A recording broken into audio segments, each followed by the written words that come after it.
So back in March of 2021, Infiniti launched their all-new QX55, and we were among the first to actually get in and drive one and give it a review. But we only had just over 24 hours with the vehicle, and frankly, that's not a ton of time to drive the vehicle, get comfortable with the vehicle, and shoot a good video. We did produce a first drive video on the QX55, but this time we're getting to spend a full week with the QX55, which if you're looking for a crossover SUV from Infiniti, you have 4 options.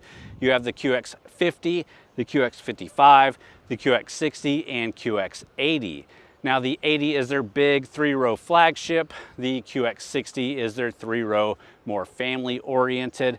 And then the QX50 and 55 are both the 2-row options. But there are definitely enough differences between the QX50 and QX55 to justify both their existence. If you're looking at the QX55, you have 3 trims available. You have the Luxe, the Essential, and the Sensory. The Sensory is the top of the line, and that's what we drove in the previous first look review. This one is the Essential, so it's the more mid-grade, and excited to dive into it. So let's go ahead and jump into the rest of the review. All right, let's start off the review talking about the exterior design here.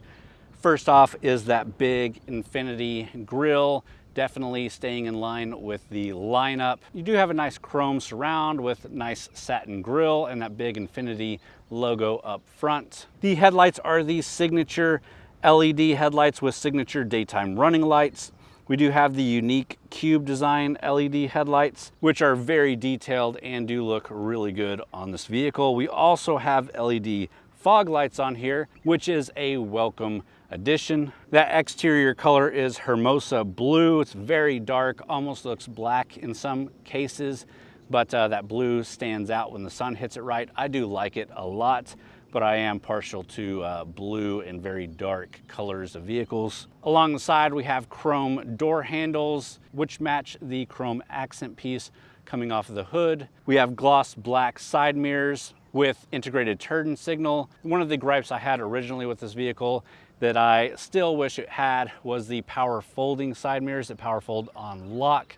This does not have that, but if I was in charge of Infiniti, it would definitely have that. We also have black roof rails, no cross rails on here, but I've seen them with the cross rails and baskets and stuff, and they look pretty cool. Our wheels are 20-inch dark painted and machine finished aluminum alloy wheels, and we're running all season tires here. And overall, the profile is a very sporty, very coupe-like design, which again, I really like. Moving around the back, we have LED taillights. We have the QX55 badge, the Infiniti badge, and the all-wheel drive badge back there. If you're looking at the dimensions of the vehicle, the full wheelbase is 110.2 inches. The length is 186.3 inches. The width is 74.9 inches, height 63.8 inches, and it has an 8.6 inch ground clearance. And then looking at the rear again, we do have a power lifting hatch here. Looking at the cargo volume, it's 26.9 cubic feet of cargo volume behind that second row, which is pretty good for a crossover this size. You do have rear seats that fold completely flat and give you 54.1 cubic feet total of cargo volume, which is plenty if you're not putting anybody in that second row and you need to haul a lot of stuff. This does have quite a bit of room. You do have a sloped roof, obviously, so that does hamper the size of things that you can put in there, but it will fit a lot. All right, well, let's get it closed up and check out what powers this thing. Let's look under the hood.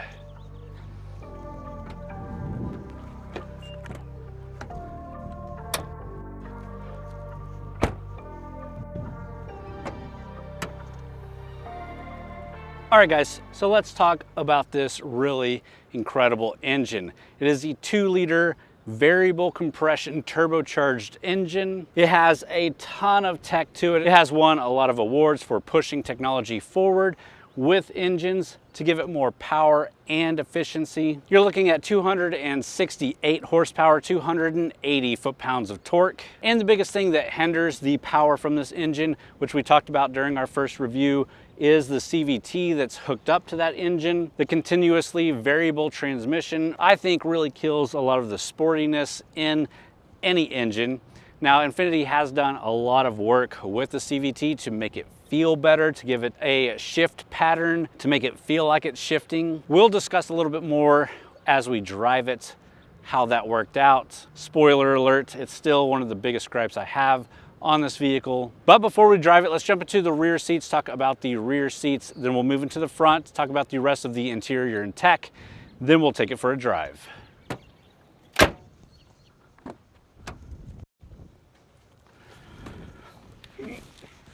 All right, and first thing to say about the rear seats is they are tight, especially if you're a larger adult. I'm 6'1", bigger guy. My head barely fits here. Literally can't even get my finger above my head here. As far as knees and feet go, they fit just fine, especially here behind the passenger seat. Behind the driver's seat, I also fit, but when you turn the car off, the seat goes back to allow the driver to get out easier, but does crush the legs of whoever's sitting behind the driver, a feature that I don't like in a lot of luxury vehicles. You do have your own AC vents, you do have a USB charger and an accessory charger, and your own armrest that pulls down. And quite frankly, I wouldn't put big adults back here, but in a pinch, it's just fine. And having kids 3 wide in the rear seats, no issues. But let's go ahead and move up to the driver's seat where we'll check out the rest of the interior and the tech here, and then we'll take it for a drive.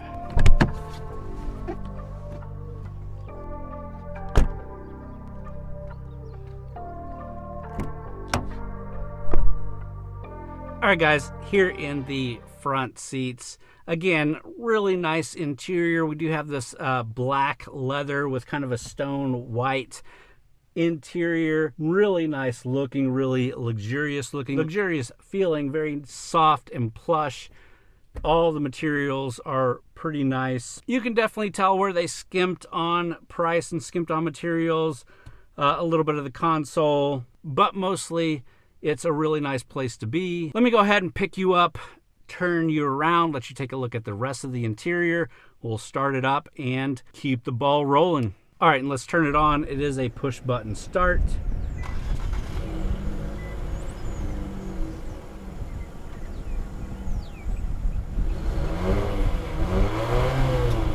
And again, you can see driver's seat moves up, steering wheel moves into position.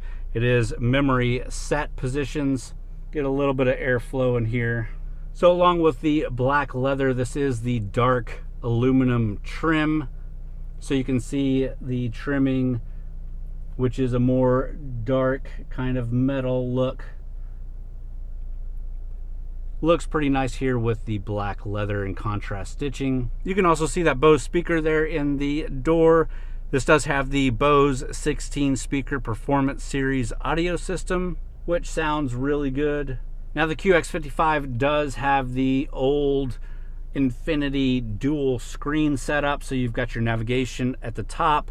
That'll also show your Apple CarPlay, and then you have your kind of other controls down here at the bottom, including climate and audio controls. I think over the years I've ragged on the system enough. It's not my favorite. It does work and you can get used to it, but the new QX60 has the just one traditional larger screen, and I do like that much better. And you can probably tell from the video these aren't the best quality screens, but again, as you're driving and from the human eye, they look decent enough. Like I said, it does have Apple CarPlay as well as wireless Apple CarPlay. You also get Android Auto. You get both USB and USB Type-C charging and interface with that system. You do have physical redundant buttons for the AC and heat controls. You can also see we do have heated and ventilated seats. So the front driver and passenger seats are heated and ventilated, which is a great touch. Moving further down, we do have our electronic gear shifter here, as well as the electronic parking brake and our drive mode select. and your interface for the top screen here. It is a touch screen, but you can also control it with the dial down here. The console is nice, and I do like this contrast leather here, and it is a really good size, and you've got an extra USB charging port down there. We do have a nice chunky leather wrapped steering wheel with contrast stitching.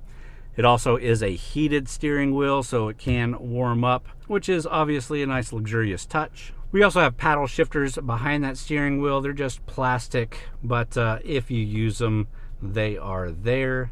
Behind that is the driver information display. You've got two analog gauges and the digital information screen in the middle.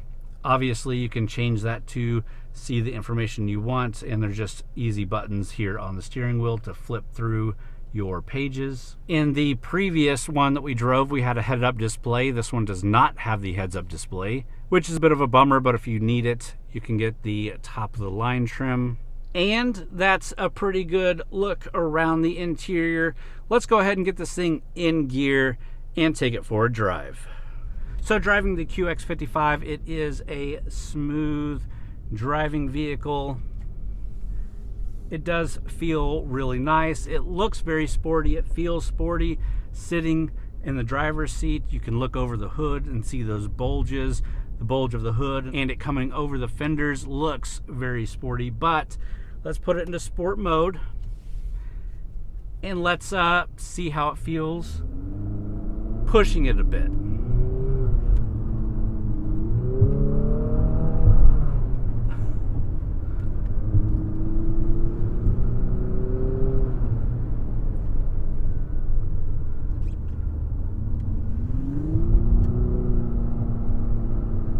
So it is quick, I'll give it that. The engine is super responsive, super quick. That CVT definitely lets it down. It doesn't sound that appealing. It doesn't have that appealing of an exhaust note, but the power is there when you need it, which is nice. But if you're really trying to push this and make it a sporty SUV, it's not that.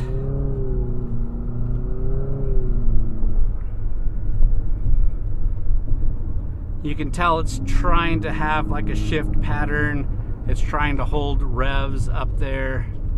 The brakes are good.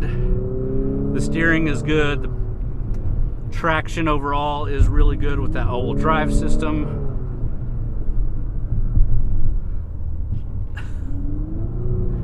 And while you can have some fun, it's just doesn't feel like it's meant to be a sporty vehicle, which obviously maybe it's not meant to be a sporty vehicle, but it looks like a sporty vehicle, so you really kind of want it to be a sporty vehicle. That being said, you can take it out of sport mode, put it into standard driving mode. You also have an eco mode, which will make it more efficient, obviously, but I mostly left it in the standard mode during driving it, and it drives just fine in standard mode.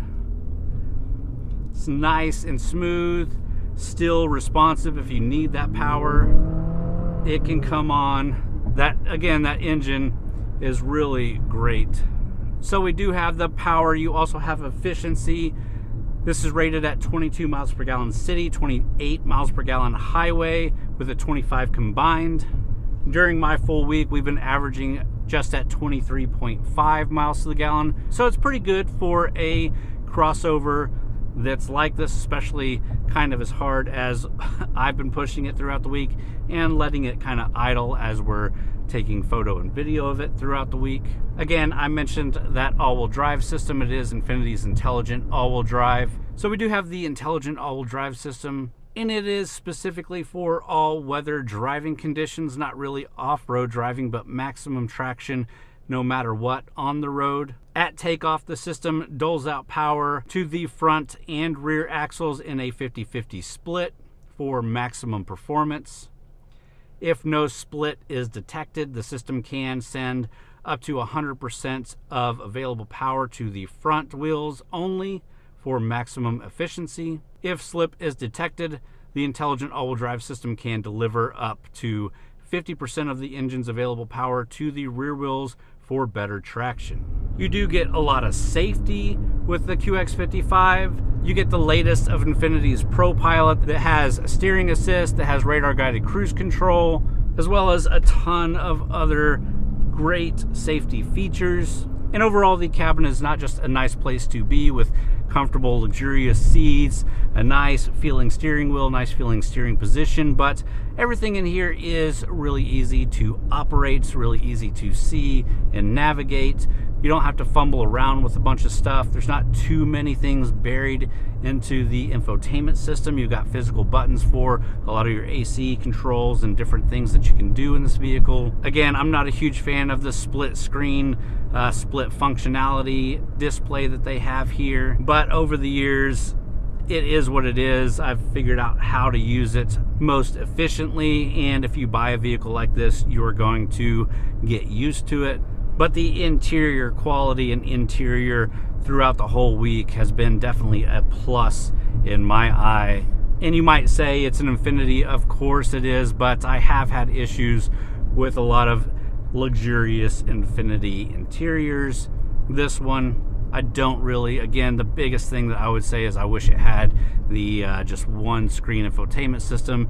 I would also like a better material for this little console piece right here, but if it had that, it would definitely get a 10 out of 10. So with the looks, a 10 out of 10, with the interior close to being a 10 out of 10. Let's talk about the price of this thing, and then we'll talk about my final thoughts, and we'll wrap the video up. Let's find a place to pull back over.